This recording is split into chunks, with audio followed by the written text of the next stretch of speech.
event with foreign ministers of Finland and Slovakia. We'll start with Foreign Minister Valtonen, please. Well, thank you so much, and sunny afternoon.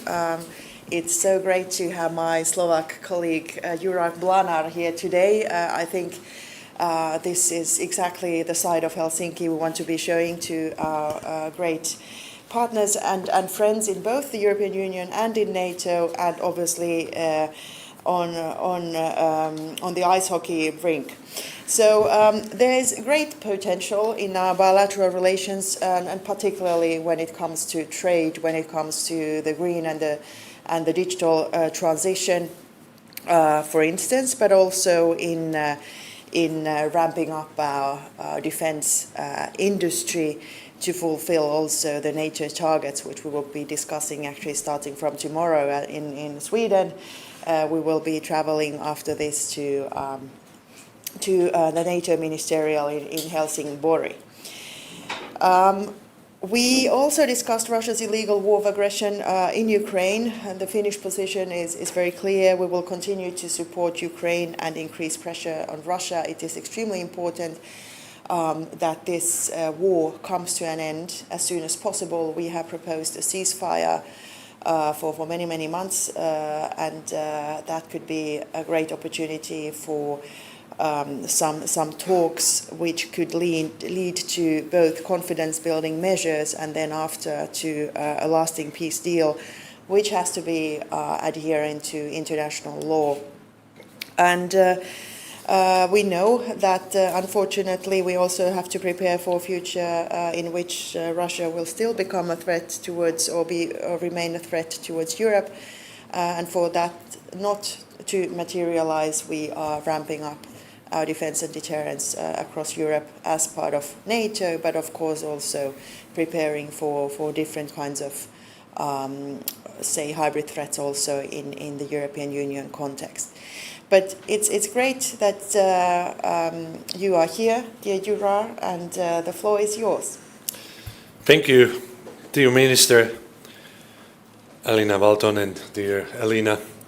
First of all, let me thank for your great hospitality since I landed to your beautiful country. And as I already said, that it's the third time for me to be in Finland.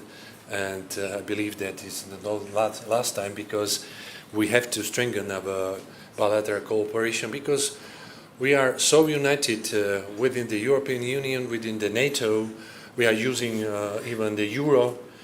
We are more or less the same size of population, and we can understand each other very well in this case. That's why what you already mentioned, dear Elina, adherence on international law is of the crucial part of our foreign policy of Slovak Republic, definitely. That's why we are running for a non-permanent seat of UN Security Council. And thank you ever so much for your support, and vice versa. Thank you. We support your country, and we can contribute somehow sharing these common values to the international law, which are eroded so hugely nowadays, what we are witnessing right now. But what I would like to emphasize that Slovakia and Finland has a good relationship.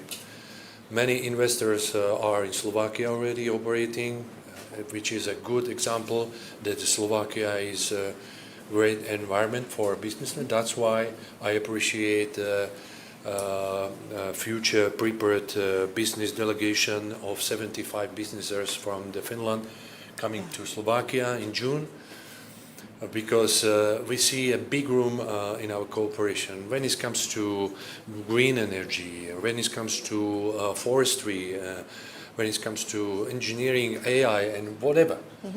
So we can share our experience and offer you a lot. What I really appreciate that we were even earlier cooperating in different industry, as was announced from the Brussels level, because we see that the cooperation among the European Union countries is much better for us than to buy any equipment from abroad, I mean from outside of European Union. That make us more stronger. Yeah. The cooperation within the production of Patria armored vehicles is a great example. And I know that all defense companies are occupied because of the world we are living right now.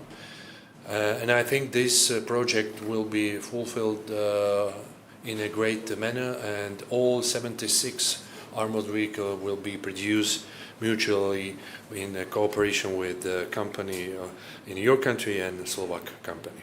There are many other cooperation within the defense industry. We opened the defense attaché in Helsinki in 2023. This attaché is in charge of the cooperation in defense industry in your country and also Sweden. But as I already mentioned, the trade, mutual trade, 495 million we can of do euro. so much more. It's not really the number we would like to have for the future, because we think that there is a bigger room for the cooperation. That's why we offer our embassy here, which are more focused on economic cooperation, and I hope that we can fulfill. We were talking about the enlargement of European Union. We agree both that no shortcuts, only merit-based process for the countries of Western Balkans and also Eastern Partnership country. We support together Ukraine on its path to the European Union as well, because we, especially neighboring country Slovakia, need a stable partner in our neighborhood, democratic, prosperous and secure partner. So we support this. Slovakia is a little bit different when it comes to NATO membership of Ukraine, because we are against it, and I think now it's clear that there is no any discussion about the Ukraine membership in NATO. I am very open to say this because it's also very good to know, transparent, what is our position. And tourism was another part we were trying to elaborate, and also we were talking about the ice hockey, which is, I think, for Finland well known that Bratislava is a historical place for ice hockey, Finnish ice hockey. 2 gold medals you got in our country, and probably you will have another chance in 2029, where Slovakia will organize the next World Championship. Thank you ever so much, dear Elina, for the meeting. It was really short and productive, and I hope that everything what was said we can proceed in our bilateral and also multilateral level.